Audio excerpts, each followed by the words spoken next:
qualquer doença, qualquer enfermidade. E que agora tu possas visitá-lo e trazê-los com muita saúde. Que essa semana a gente possa saber que estão todos curados. Também o Milton, eu esqueci de falar do Milton. Também apresento ele diante do teu altar, em nome de Jesus. Amém? Agora vamos chamar o nosso pastor abençoado. E quem está com o coração esperançoso, porque eu estou, cada dia, cada segunda que eu venho no culto, eu sei que Deus fala ao meu coração, que primeiro nós temos que estar com o coração aberto, e Deus vai falar, amém? Vamos abençoar a vida do Cristo essa noite, porque ela vai ser um homem ungido, e vai nos trazer alimento para essa semana, amém? Pai, eu também, juntamente com toda a igreja, eu quero apresentar a vida do Christopher, que hoje, Pai, ele vai trazer a mensagem para a tua igreja. Pai, que não seja ele falando, mas que seja o Espírito Santo através dele, trazendo o alimento, trazendo aquela palavra que venha realmente a tocar no nosso coração, que essa palavra venha trazer mudança na nossa vida, mudança, que possamos obedecer a tua palavra, porque eu creio, Senhor, que isso alegre o teu coração. Então que esta noite ele venha ter graça, uma sabedoria, algo lá do alto, e que nós vamos ser impactados com a sua palavra, em nome de Jesus. Amém?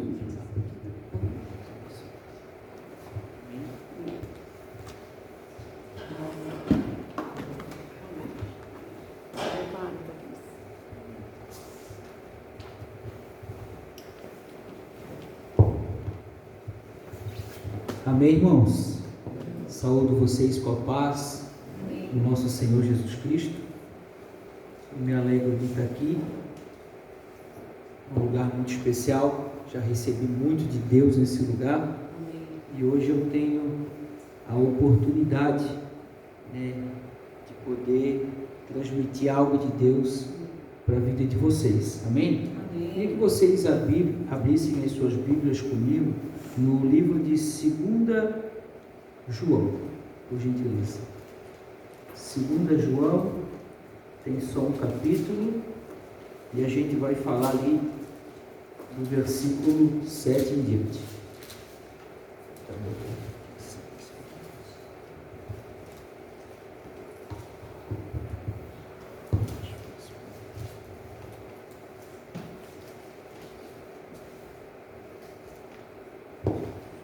Amém? Amém. Vou aguardar. 2 João, capítulo 1, versículo 7 em diante. Diz assim: tome cuidado com os falsos líderes que têm saído pelo mundo, que não creem que Jesus Cristo veio à terra como um ser humano, com um corpo como o nosso. Quem faz isso é o enganador e o anticristo. Tenham cuidado para não serem como eles e perderem o prêmio pelo qual eu e vocês temos trabalhado tão duramente. Procurem ganhar do Senhor a recompensa completa. Se vocês forem além do ensino de Cristo, perderão a Deus de vista. Mas se forem leais aos ensinos de Cristo, terão a Deus também. E então terão tanto o Pai como o Filho. Se alguém for ensinar a vocês e não crê no que Cristo ensinou, nem sequer o convidem a entrar em suas casas, nem o saúdem. Se vocês o fizerem, estarão tornando-se companheiros dele e das suas obras malignas. Amém? Mas o que eu quero ressaltar aqui é: se vocês forem além do ensino de Cristo, perderão a Deus de vista. Mas se forem leais aos ensinos de Cristo, terão a Deus também. E então terão tanto o Pai como o Filho.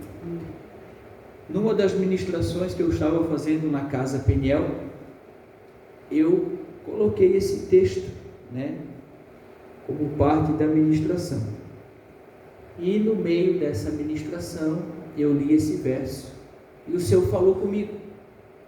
E eu perguntei à igreja: é possível pregarmos alguma coisa da Bíblia que não seja ensinamento de Cristo? Eu vou repetir para tu refletir.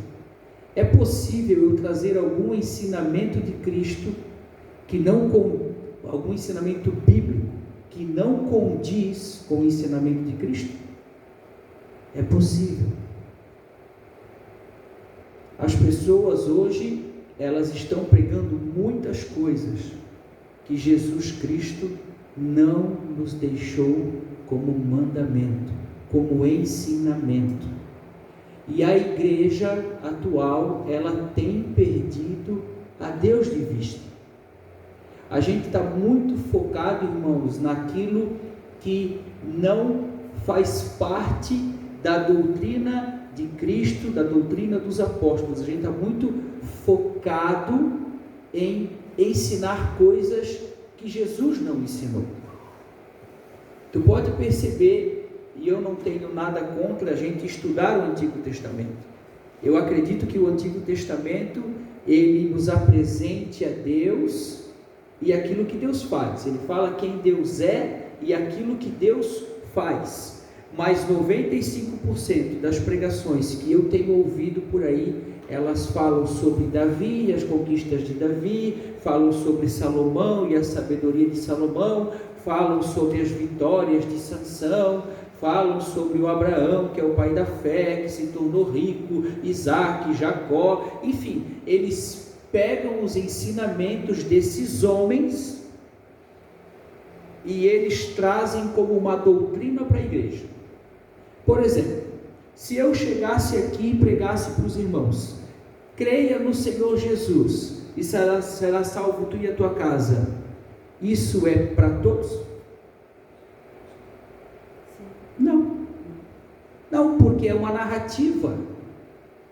Isso está no livro de Atos, isso é uma narrativa. A pessoa que escreveu o livro de Atos, ele está narrando um acontecimento onde o apóstolo, ele está ali preso, e de repente abrem-se as cadeias, eles são livres, e aquele homem que era o diretor da prisão, o responsável pela prisão, ele vai tirar a sua vida. Então o apóstolo diz, não faz isso, nós estamos aqui. E ele diz, creia no Senhor Jesus, e será salvo tu e a tua. E o que acontece em seguida?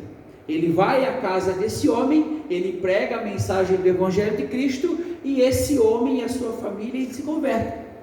Isso é uma narrativa. A gente precisa entender para quem escreveu e para quem ele escreveu. Quando a gente lê as cartas de Paulo, de Pedro, de João, ela tem um remetente e ela tem um destino.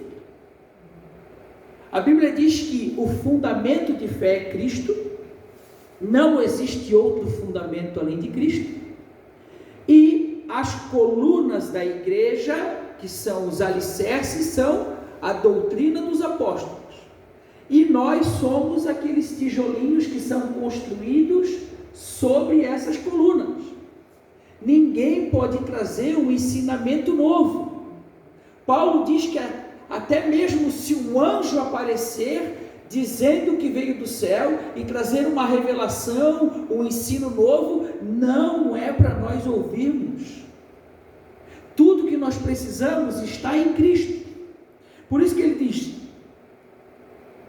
tenham cuidado para vocês não perderem o prêmio pelo qual eu e vocês temos trabalhado tão duramente. Procurem ganhar do Senhor a recompensa completa. Se vocês forem além do ensino de Cristo, perderão a Deus de vista. Outro ensino de Cristo. Qual é a prioridade? Qual é a prioridade do homem cristão? Cara, isso é muito pesado de se dizer para uma geração que não entendeu o Evangelho. Eles dizem que primeiro é Deus, depois é família, depois é trabalho e por fim o exercício da igreja. Como que Deus é o primeiro e o exercício da igreja é o quarto, se é o reino de Deus a prioridade? A prioridade é Deus e o teu chamado. Porque senão Jesus ele entraria em contradição. Quando ele diz: quem amar sua esposa, seu filho ou sua filha mais do que a mim, não é digno de mim. O que ele está querendo dizer? Ele está querendo dizer que se tu priorizar a tua casa e a tua família mais do que teu exercício para o reino, tu não és digno do reino. Jesus disse em Mateus 10, eu não vim trazer paz, eu vim trazer espada, eu vim colocar o seu pai contra o seu filho, a mãe contra a sua filha. Os piores inimigos de um homem estão dentro da sua casa, entre a sua família. Por quê? Porque são as pessoas que nós mais amamos, e elas têm poder sim, de nos distanciar do propósito a qual Deus estabeleceu para cada um de nós. Quem amar o seu pai ou sua mãe mais do que a mim, não é digno de mim. Quem amar o seu filho ou sua filha mais do que a mim, não é digno de mim. Quantos de nós temos deixado de lado a nossa vocação e chamado pelo bem-estar dos nossos filhos? Me diz uma passagem que relata sobre a vida do filho de Pedro, ou a vida da esposa de Pedro. Irmãos, a gente está muito longe do Evangelho de Cristo. Me diz uma passagem, por favor, aonde Jesus manda a gente acumular patrimônios na terra. Me diz uma. Mas o que mais tem são pregadores coaches, que eles te atraem com um falso evangelho, dizendo que Deus te chamou para uma autorrealização. Mentira! Jesus te chamou para uma autonegação, porque aquele que não renunciar a tudo quanto possui, não pode ser meu discípulo. Certa vez uma pessoa disse: Jesus, te seguirei aonde o Senhor for. Jesus olha para ele e diz: as raposas têm os seus covis, as aves têm os seus ninhos, o filho do homem não tem onde reclinar a sua cabeça. Versículo seguinte, Jesus então chama alguém e diz: siga-me. Esse homem diz: Jesus, meu pai acaba de morrer, permita-me sepultar o meu pai e eu te seguirei. E ele diz: deixe que os mortos sepultem os seus mortos. Versículo seguinte, a outra ainda chamou Jesus e disse: me siga agora. Esse homem, voltando-se para Jesus, disse: Jesus, permita-me despedir-me da minha família. Então Jesus responde: aquele que põe a mão no arado e torna a olhar para trás, não está apto para o reino. A gente está indo além do ensino de Cristo. Sabe por quê? Porque Cristo não é suficiente para nós. Eu preciso ter Jesus e algo mais. Vocês sabem que quando eu me converti, eu não era casado com a Flávia. Vivíamos na mesma casa e não éramos casados. O Senhor dizia para mim não tocar na Flávia, porque não era minha esposa. Eu fiquei 9 meses vivendo com a Flávia na mesma casa, dormindo num colchão no chão e ela com o Samuel na cama. E a Flávia muitas vezes queria ter relação comigo. E eu dizia: tu não és a minha esposa e eu não posso. Isso me gerou muitos problemas. E eu fui aconselhado por um casal de pastores, líderes de um ministério de casal, de uma igreja muito influente da cidade. Cheguei num culto com a Flávia, ela sumiu do culto. Na metade do culto eles mandam me chamar.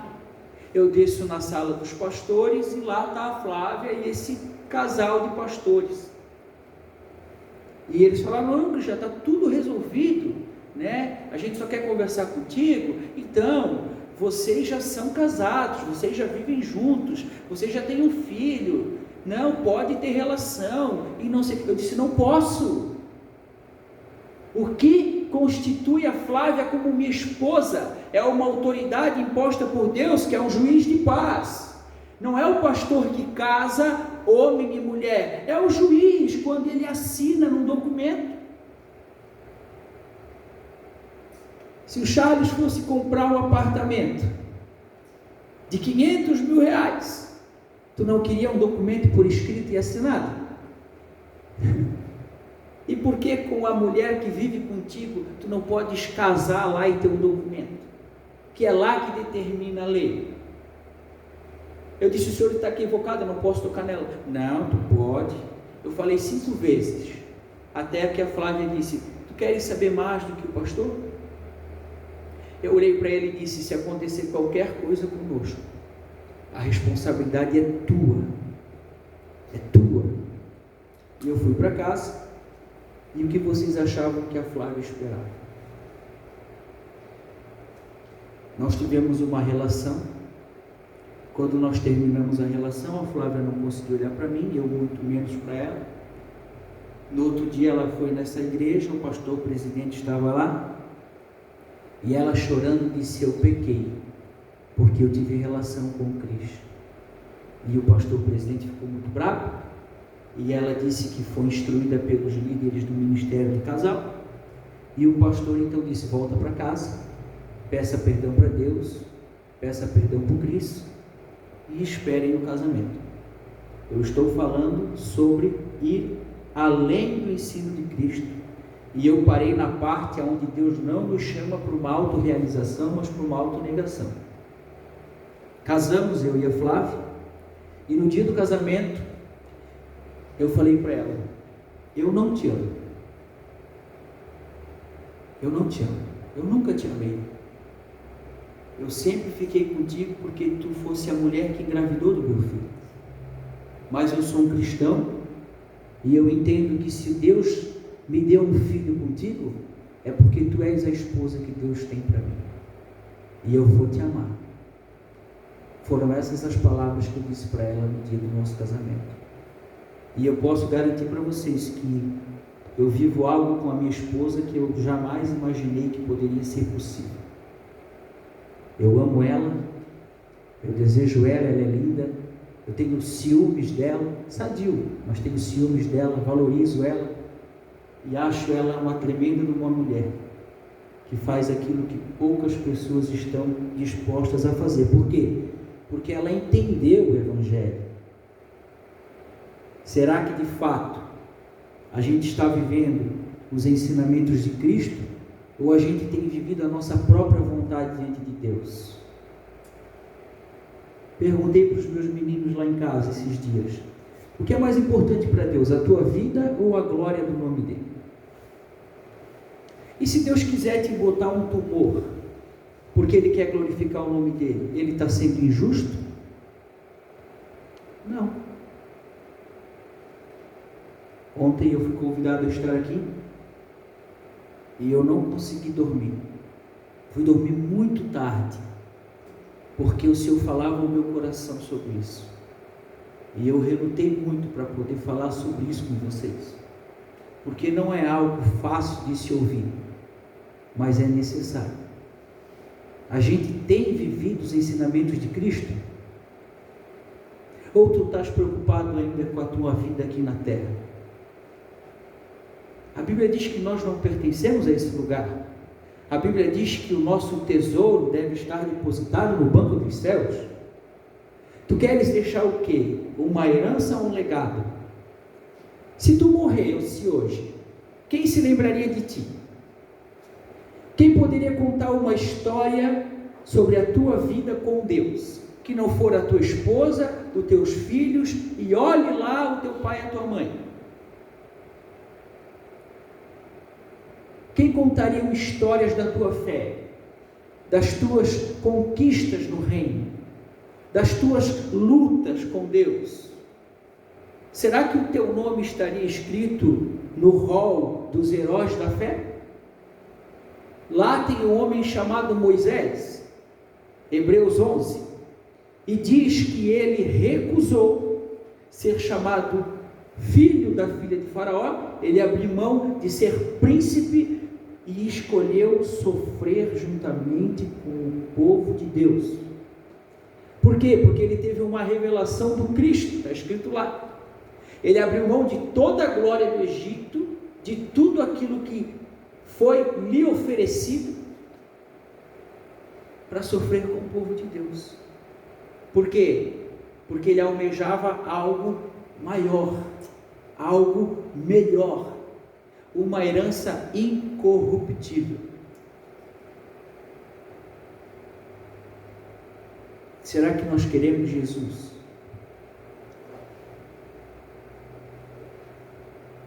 Qual é o teu chamado? Qual é a tua vocação? Leia a Bíblia, irmão, por favor. De preferência, de Mateus para frente. A gente precisa entender que Mateus, Marcos, Lucas e João é o quê? Se eu perguntasse para ti, Mateus, Marcos, Lucas e João é Novo Testamento ou Antigo Testamento? O que tu me responderia? É antigo. Por quê? Porque o testamento só vale quando a pessoa morre. Jesus está vivo. Jesus, ele é crucificado no final dos evangelhos. E o Novo Testamento, ele se inicia quando o Espírito de Deus é derramado. Porque quando eu for, não vos deixarei órfãos, derramarei do meu Espírito. Aqui começa a doutrina da igreja. Todos os homens de fé que se encontraram com Jesus, eles abriram mão das suas vidas para poder desfrutar da glória de Cristo. Quando tu se encontra com Jesus, irmão, de verdade, ele vai impactar a tua vida. Tu entende? Eu não tenho mais escolha, eu não tenho mais direito. É verdade, eu não tenho mais direito. Por quê? Porque Ele é o meu Senhor. Será que a gente quer Jesus? O Senhor também me levou a falar sobre o Evangelho da prosperidade. O Evangelho da prosperidade não é o Evangelho de Cristo. Jesus não chamou ninguém para buscar ser milionário. Não. O princípio do reino é o quê? É o quê? É o reino. Não as coisas do mundo. Tem muita gente que é rica de dinheiro, mas ela é pobre com Deus. E tem muita gente pobre de dinheiro que é rica em Deus. A igreja de Atos, que é a igreja de Cristo, ela repartia os bens e dividia com quem não tem. E ninguém passava fome. Paulo era rico. Quando encontrou Jesus, se tornou um homem pobre. Mas ele disse que ele tinha tudo. Quando ele tinha tudo, ele não tinha nada. Quando ele perde tudo, agora ele é rico diante de Deus. Irmãos, tomem cuidado. Quando eu li aqui sobre, se vocês o fizerem, estão tornando-se companheiros dele das suas obras malignas. Se alguém for ensinar a vocês e não crer no que Cristo ensinou, nem sequer o convide a entrar em suas casas, nem o saúdem.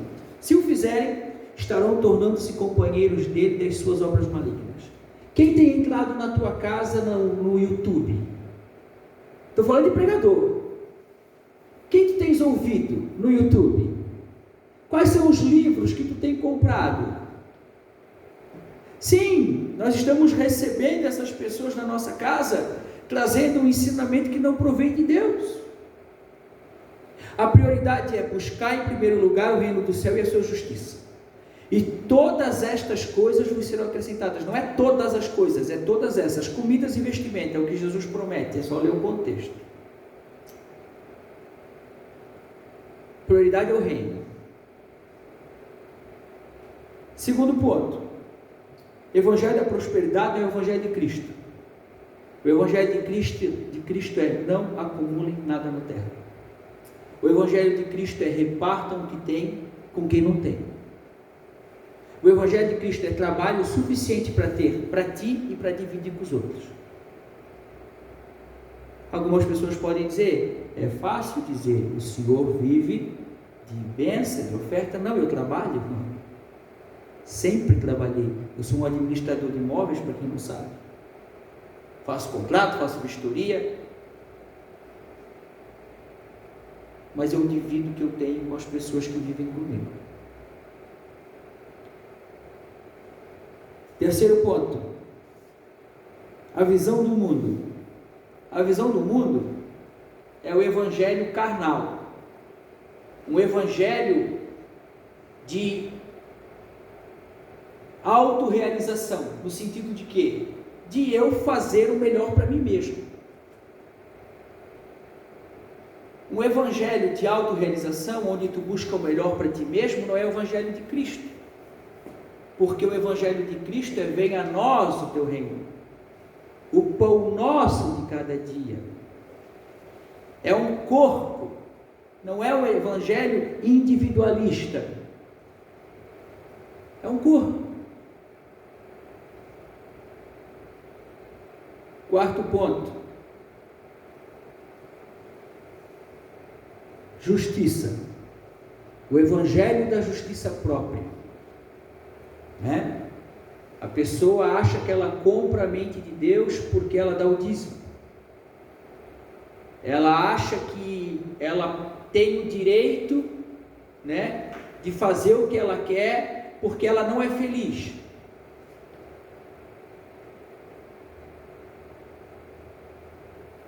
E onde é que está a autonegação?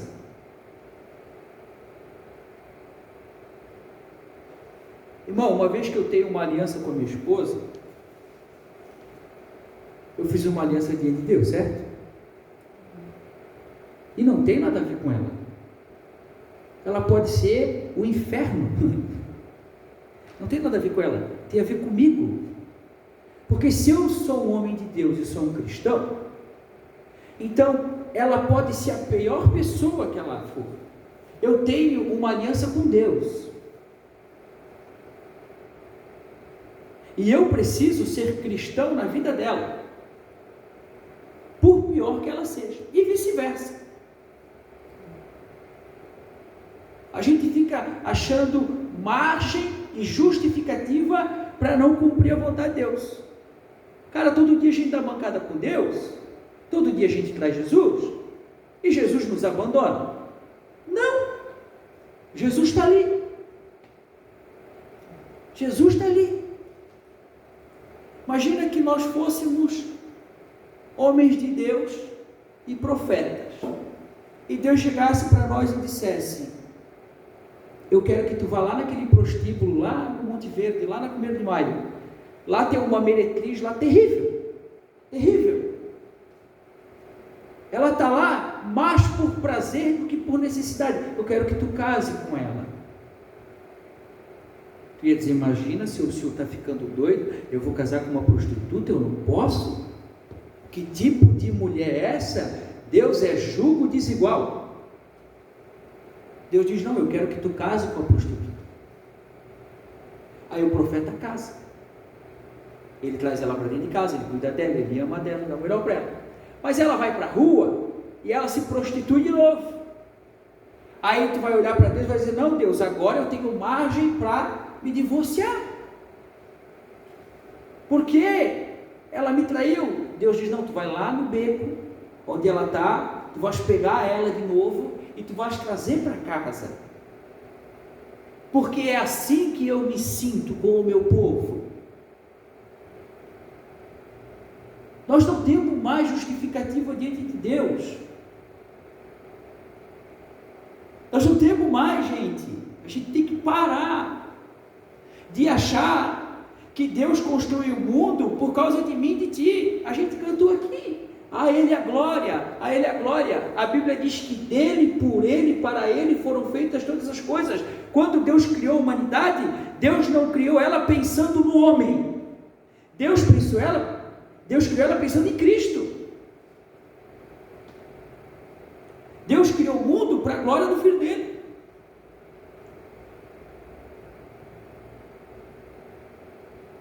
Será que a gente tem ouvido o Evangelho de Jesus?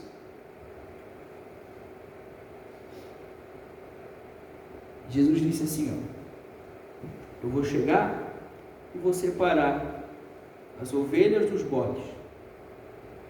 E as ovelhas eu vou dizer: vinde a mim, benditos do meu Pai, para o reino preparado para vocês desde a fundação do mundo, que eu tive fome e tu me deu de comer.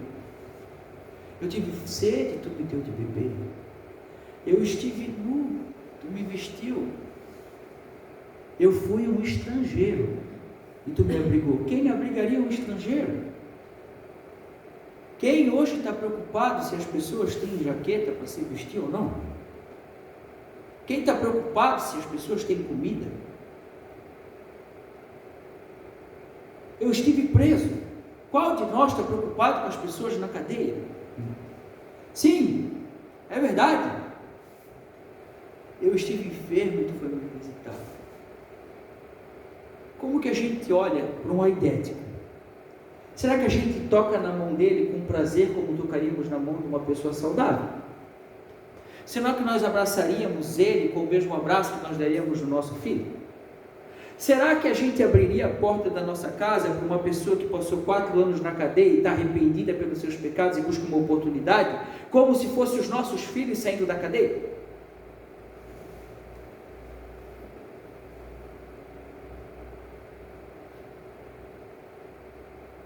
É verdade, gente. Isso é pesado, mas é verdade. Jesus, ele entra convidado para a casa de um fariseu. Vamos jantar, Jesus, quero conversar com o senhor. Jesus entra, senta.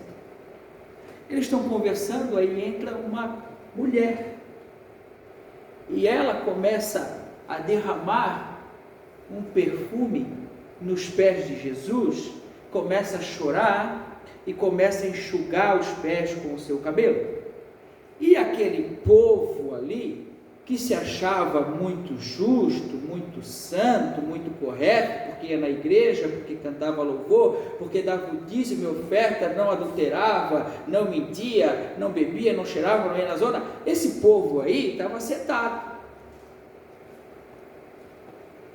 E aí pensou se Jesus soubesse quem é essa mulher, tão pecadora que é, não deixaria que ela o tocasse. Jesus, conhecendo o pensamento, disse: pois eu entrei na tua casa, tu não lavou os meus pés, tu não ungiu a minha cabeça, tu não me deu a tradicional saudação que tu daria a qualquer outro judeu. Mas ela não. Ela fez por mim aqui o que o Senhor deveria fazer e não fez. Será que a gente daria a mesma atenção para uma pessoa em comum se nos ligasse dizendo: olha, aqui é o pastor Cris, ou olha, aqui é o fulano de tal, eu gostaria de conversar contigo? Será que daríamos a mesma atenção que nós daríamos se o teu telefone tocasse e dissesse: por gentileza, aqui é a Simone, secretária pessoal do Luciano da Van, ele gostaria de uma reunião contigo? Será que a gente atenderia essa pessoa que não tem nada para nos oferecer, ou de repente está ali porque precisa de um auxílio nosso, da mesma forma que nós atenderíamos um grande empresário, bilionário? Isso também é um ensino de Jesus. Se entrar na igreja uma pessoa rica, importante, influente, e vocês lhe prestarem reverência e colocar no melhor assento por causa da sua popularidade ou influência, e ao mesmo tempo entrar uma pessoa que não é tão influente, um pobrezinho, coitado, que às vezes não tem nada para oferecer, e tu dizer: não, senta lá naquele lugarzinho. Não é assim que estás fazendo a acepção. Aí Jesus diz assim: não são essas pessoas importantes, influentes, os ricos, que zombam da palavra de Deus e do caminho de Cristo? Não são eles que perseguem vocês e oprimem vocês? Está lá em Tiago, capítulo 2. Será que a gente tem vivido o ensinamento de Cristo? Ou a gente tem vivido o nosso próprio ensinamento? servo de Deus. Todo mundo precisa obedecer ao Senhor. Não basta tu dizer para Jesus: eu te conheço. Jesus vai dizer para ti que se tu diz que conhece, mas não faz o que Ele manda, tu é um mentiroso. E como a gente ama a Deus que nós não vê, se a gente não amar o próximo a quem a gente vê? O Evangelho de Cristo não é o Evangelho de autorrealização. Essa igreja atual, ela é uma igreja que pensa que é rica, que é adornada, que é preciosa e que Deus está alegre com ela. Não, ela é uma igreja pobre, miserável e nua. Eu sei porque aqui também está vazio. Porque embora os nossos pastores, porque também são meus pastores, são pessoas queridas, simpáticas, são pessoas influentes, eles são pessoas que eles não negociam a palavra de Deus. E por mais que a nossa pastora seja uma mulher educada e eloquente, o que ela prega não agrada a carne nua. E as pessoas saem daqui porque elas querem viver debaixo de emoção. Elas saem daqui porque elas querem se esconder em lugares grandes, onde elas não têm visibilidade, para elas fazer o que elas querem fazer. E isso é um cumprimento da palavra. As pessoas não suportarão a sã doutrina. Terão coceira nos ouvidos. Sairão por aí buscando mestres que lhes digam aquilo que elas querem ouvir, segundo as suas ideias desorientadas.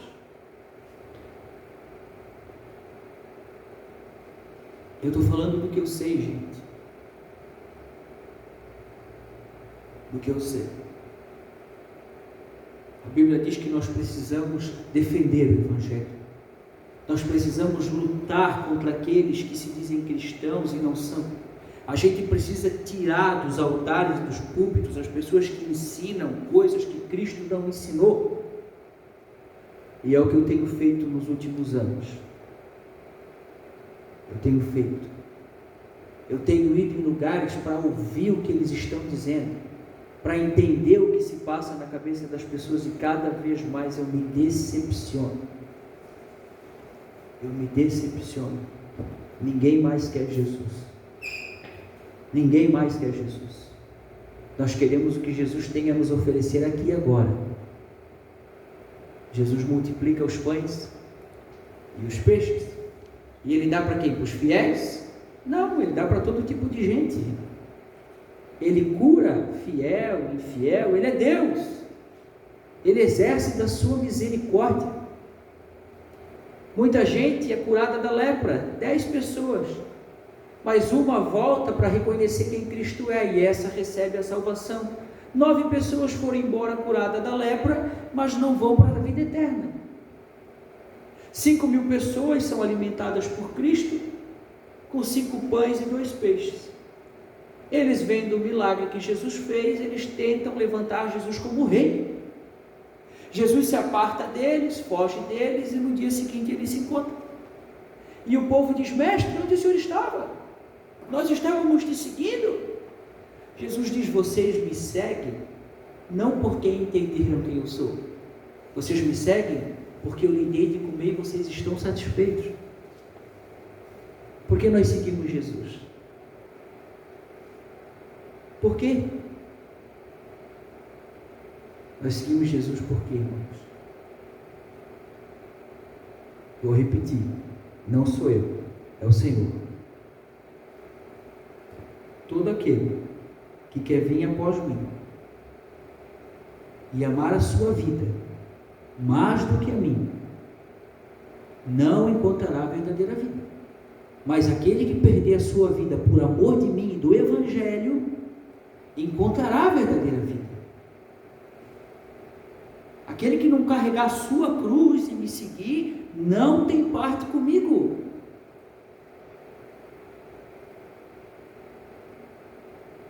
Tem uma cruz para ti, tem uma cruz para mim.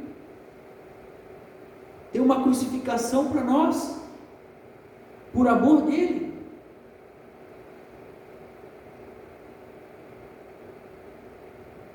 Que a gente possa cuidar com as pessoas que a gente tem ouvido. porque muitas delas não são discípulos de Jesus. Elas estão aqui porque elas querem visibilidade, elas querem o teu dinheiro e elas não têm vida para te oferecer. Está escrito: falsos profetas farão sinais, maravilhas e prodígios, contarão com habilidade as suas mentiras sobre Deus, muitos inspirados por demônios, e o interesse deles é no dinheiro. Mas Deus já preparou um castigo para eles. Quem segue um falso profeta, não segue ele porque é enganado. Quem segue um falso profeta, segue ele porque quer aquilo que ele tem para oferecer. Quem segue um falso profeta, segue ele porque o coração está no mesmo lugar que o dele. E tu não pode servir a dois senhores. Porque tu vai trabalhar arduamente para agradar um e tu vai desagradar o outro. E tu vai trabalhar arduamente para agradar o outro e desagradar um. Para quem nós temos trabalhado? Para Jesus? Ou para nós mesmos? Jesus, ele é suficiente. Eu vou finalizar aqui lendo um texto, se vocês quiserem ler.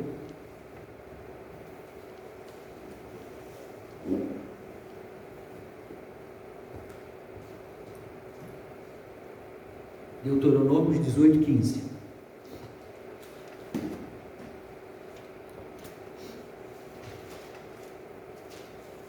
Deuteronômio 18:15.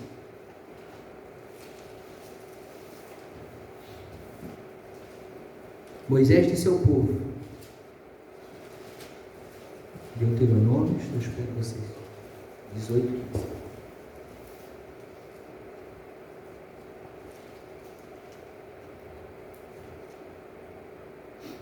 Deixa eu só fazer um parênteses aqui. A gente tem um costume, um aprendizado, né? O homem é o sacerdote da casa. Me diz na Bíblia onde o homem é o sacerdote da casa. A ideia de sacerdócio é de ambos. Se tu és cristão e a tua esposa é cristã, vocês dois são sacerdotes de Cristo. Cada um tem a sua responsabilidade em buscar a Deus dentro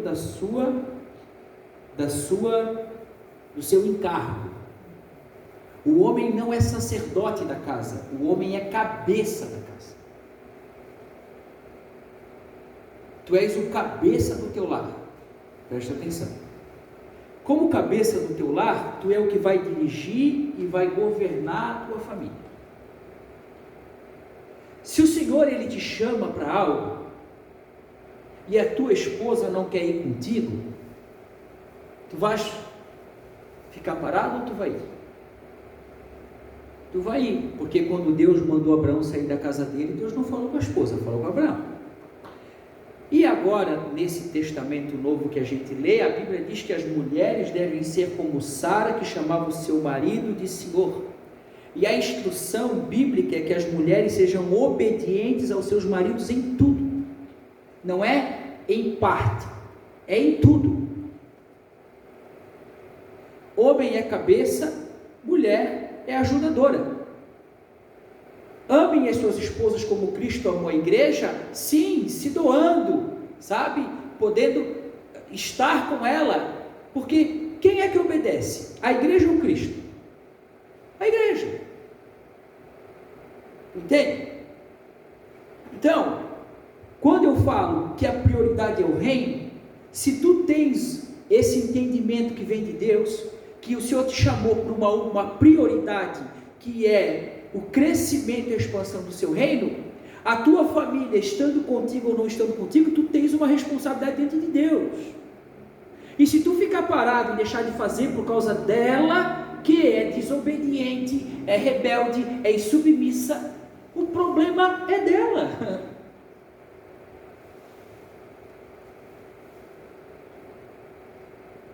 Tu acha que eu vou deixar de fazer o que Deus me manda por causa do bem-estar do meu filho?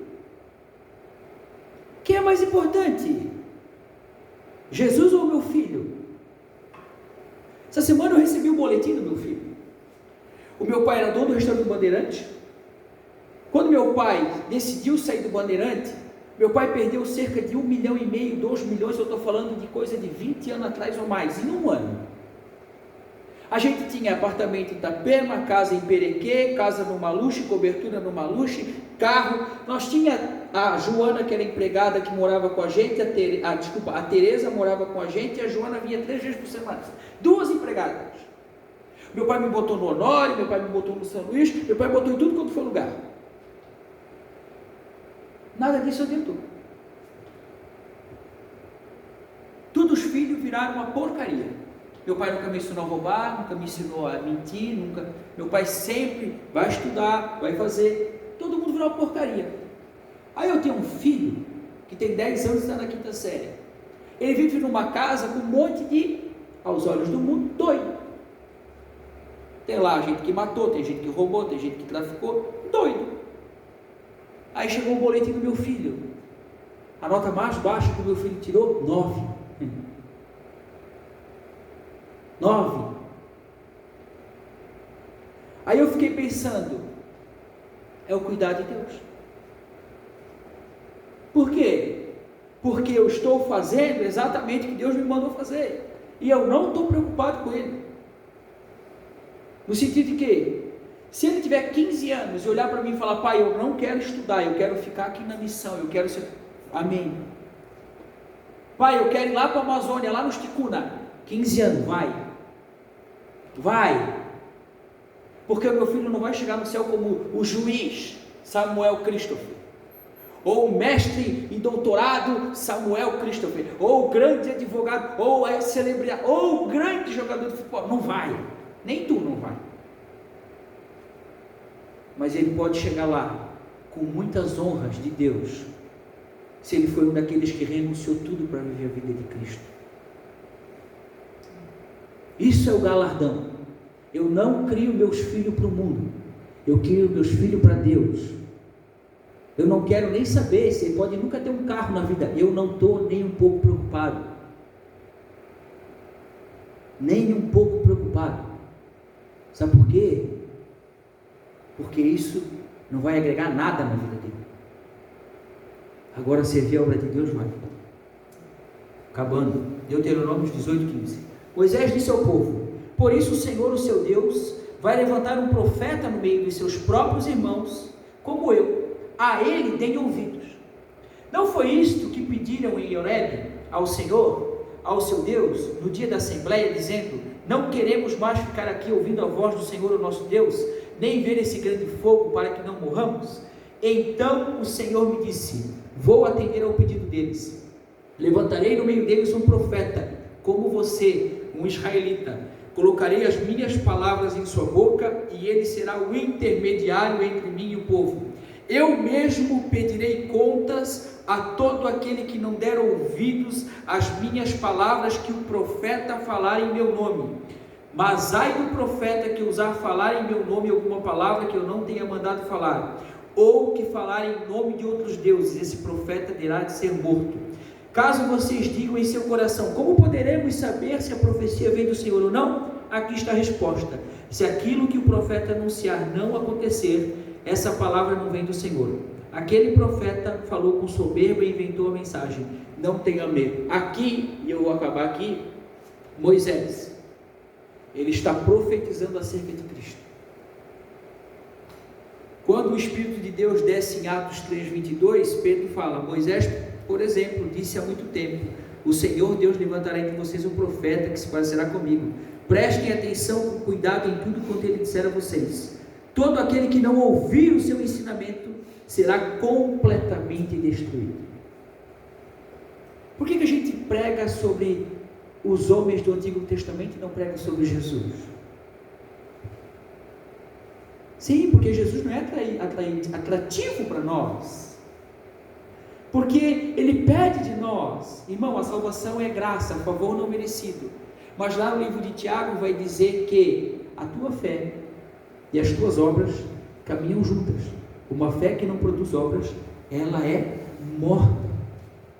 Jesus é a profecia, Jesus é o profeta, Jesus é a palavra, Jesus, ele é suficiente. Se atentem às palavras de Jesus e rejeitem as palavras dos falsos profetas, porque senão tu se torna cúmplice nos pecados dele. Que a partir de hoje a gente possa ler mais sobre Jesus, sobre a doutrina dos apóstolos, e a gente rejeite todo ensinamento que não provém de Cristo.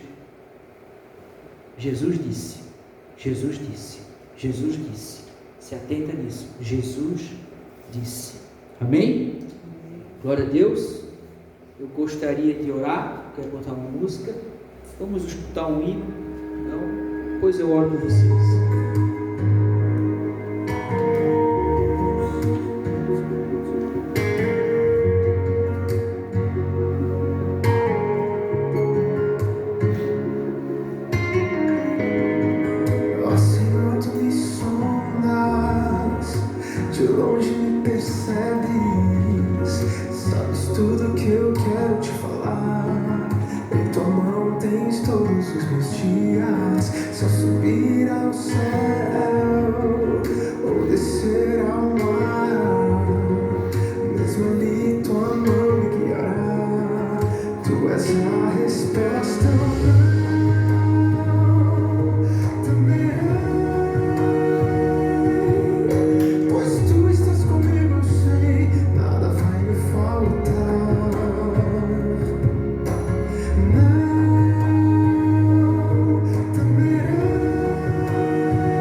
Amém? Vamos orar? Curva a tua cabeça em nome de Jesus.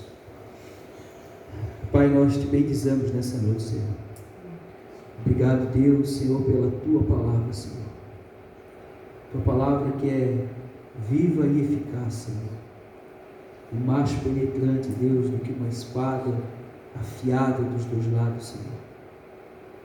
E ela tem o propósito, Deus, de nos mostrar quem nós realmente somos diante da tua presença, Senhor. Que nós possamos olhar para Cristo e imitar o nosso Senhor. O mundo está confuso, Senhor. O mundo, ele está pesado. Deus, ele tem lançado tantos dardos, Senhor, tantas propostas. Afasta-me, Senhor, das coisas do mundo, Deus, da cobiça dos olhos, da cobiça da carne, da soberba da vida, Deus. Nada disso provém do Senhor. Que nós possamos, Senhor, ser como aquele homem que, passando por um campo, descobre um tesouro precioso e ele volta, vende todos os seus bens, todas as suas propriedades para adquirir aquele campo, pois ali existe um tesouro precioso. Que nós sejamos como aquele homem que é negociante de pérolas e, encontrando uma pérola preciosa, uma pérola rara, ele vai e vende todas as outras para tomar posse dessa. Que nós possamos priorizar o teu reino, Senhor, a tua vontade, Deus. Que nós possamos cumprir os teus mandamentos, Senhor. Em nome de Jesus, Pai, dai-nos, Senhor, a luz, Pai, para que nós possamos caminhar pela tua palavra, Deus. Usa as nossas vidas para a glória do teu nome, Senhor. Ainda que nos custe, Senhor. Ainda, Senhor, que isso seja desagradável, Senhor, a nossa carne, a vontade da nossa carne, Deus. Importa é que o Senhor cresça. Importa é que o Senhor seja glorificado, Senhor. Usa as nossas vidas para a glória do teu nome, Deus. Pois está escrito, pois foi dado a vós não somente o privilégio de crer em Cristo, mas também de padecer por Ele. Sabemos, Deus, que padecer pelo teu Filho é uma honra que está além de crer nele. Obrigado por tudo, Pai. Nós te louvamos, te bendizemos e te agradecemos por tudo, Senhor. Amém. Amém? Amém, gente. Eu agradeço a oportunidade. Obrigado mais uma vez. Desculpa se passamos um pouquinho do horário, também não sabia até que horas. E segunda-feira estamos aí de novo, se Deus quiser. Amém? Deus abençoe.